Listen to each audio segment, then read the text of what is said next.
What Women Want is a global advocacy focusing on, it's a campaign to improve maternal and reproductive health care for girls and strengthen health systems. Now, that program is launching today.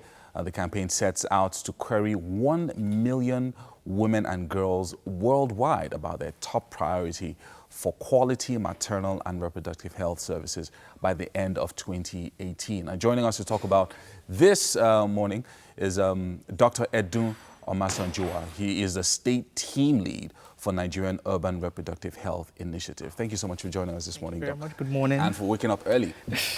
Well, so I like the concept, what women want, and asking the women directly what they want in the area of maternal health. But tell us about this initiative. Yeah, so it's easy for us on the other side of the table to assume what women want when it comes to the maternal health and when it comes to the rights of the woman as regards maternal health and reproductive health. But also, if you want to be able to plan properly for these women, you also need to take into consideration what exactly are their needs, what exactly do they want, what is it they want to see when they go to the hospital for A&T, for antenatal care, what do they want when they are pregnant. So the whole idea behind this is we want to be able to set a day out where women can air their opinions about what exactly they need when they're pregnant, when they have childbirth issues. What exactly do they need? What exactly are the concerns that we can address on the side of policymakers and decision makers? So not just us just sitting down and drawing up and coming up with statistics and saying, oh, this is the issues, this is this.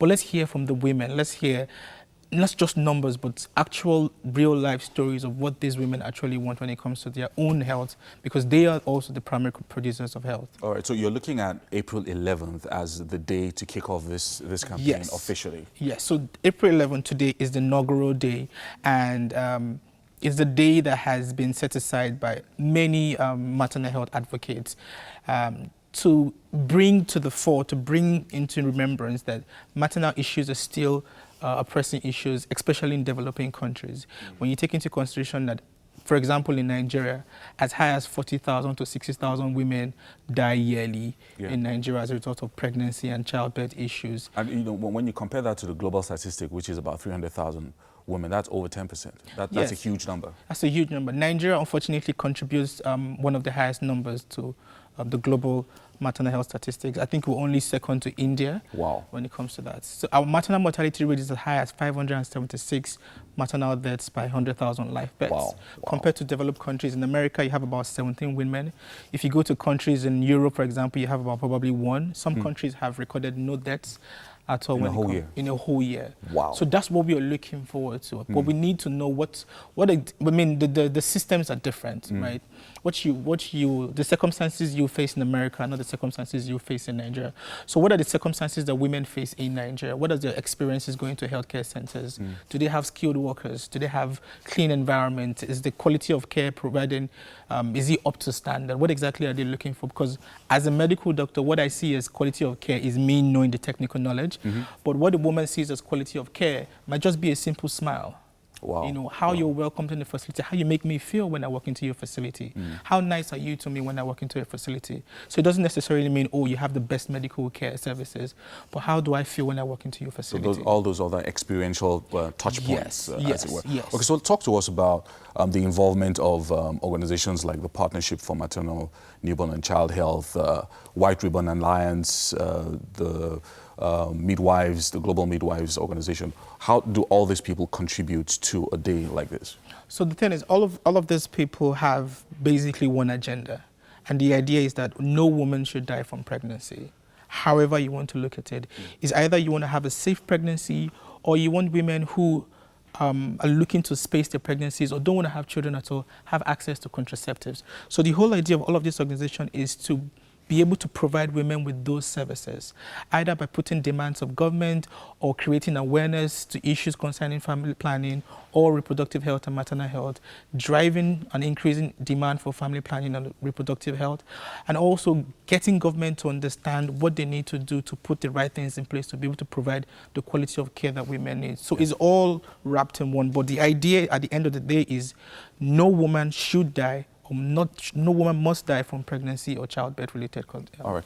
So now, one of the biggest challenges that we've seen that Nigeria faces, that we always hear the Ministry of Health and all of them you talk about, is gathering of data and going to maybe the hinterlands and into the villages to actually engage women who are pregnant or women who opt to have their children at home and all of that. So that's one of the biggest issues. How are we then reaching all these other people? Because you want to integrate 1 million women worldwide. Obviously, I mean, we're focused on Nigeria here. So how do you then reach all these women? Like, it's easy to reach the ones in the cities, in the urban areas, but how about, you know, the ones deep in the villages, talking to them and finding out what they actually want from being pregnant? So that's the thing, you just hit the nail on the head. Even those who are in the urban cities, it's hard to reach them. Sometimes when people say hard to reach areas, I mean, the first thing that comes to your mind is, oh, people who live in the riverine areas, mountains and hills. But to be honest, you also have people who are hard to reach in the urban cities as well. But the thing is, it's easier for those of us who are in the urban cities to reach out to. I mean, you have technology, you have social media. People can easily put up their messages on social media, create a hashtag, and then you have a lot of people following you. But what about those people who live in the riverine areas? Now, the thing is, that's where the media comes in, right? We need to now begin to take the message to those people. The media has, I don't know, there's something they call investigative journalism. We need to start looking at cases, case-by-case basis, where people take the stories to the women. Because these women won't come out. But how about we go to them and hear their stories?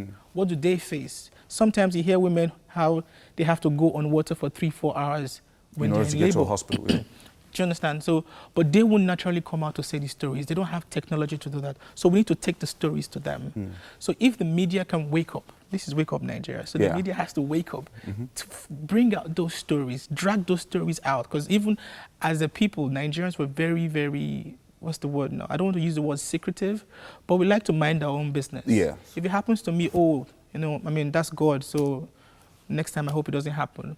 But if you share your experience, then people can learn from it. Do you understand? So, but the thing is, we have to be proactive in doing this. We have to be intentional when it comes to bringing out this story. So for those people who are in those areas, we need to get those stories out. All right, so let's talk about one of the challenges. One of the biggest challenges that we have in the health sector in Nigeria is bureaucracy.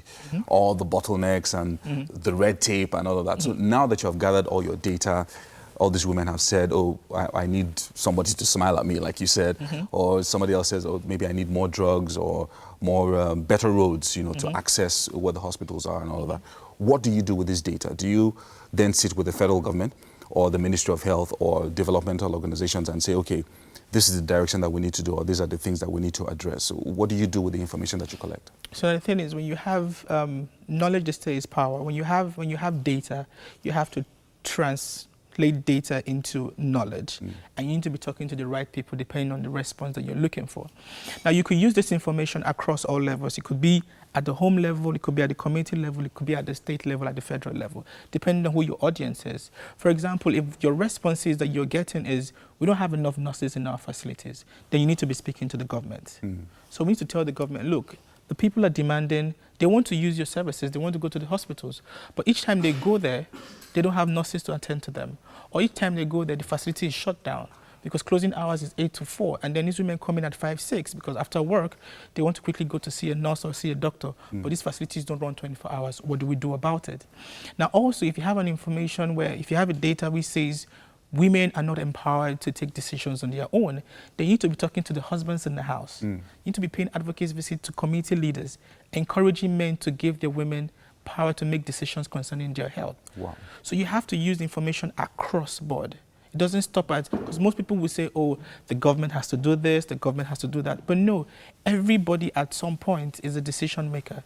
Even to the woman who is unaware, she's also a decision maker. So if I know of a situation that's happened to a woman that another woman can benefit from, then I need to share the story around so that the next woman can learn and then know that, okay, if I see these signs, I know there's something wrong with me, I need to speak up. I need to talk to my husband. If the husband is informed, the husband says, okay, we need to go to the hospital. The community leader during the committee sessions can, talk to the people. You need to use these services because they are available. Thank you so much, Dr. Edwin, for joining us this morning, and wish you all the best in reaching your 1 million women. We will. So if anybody wants to support, how do they follow you on social media? What do they do? Yes, so if you want to support, you could send out a tweet, on hashtag International MH Day, or send out a tweet with hashtag maternal health, and then we'll pick it up. All right. Thank you so much, Dr. Edmund, Thank for you joining so us this much. morning.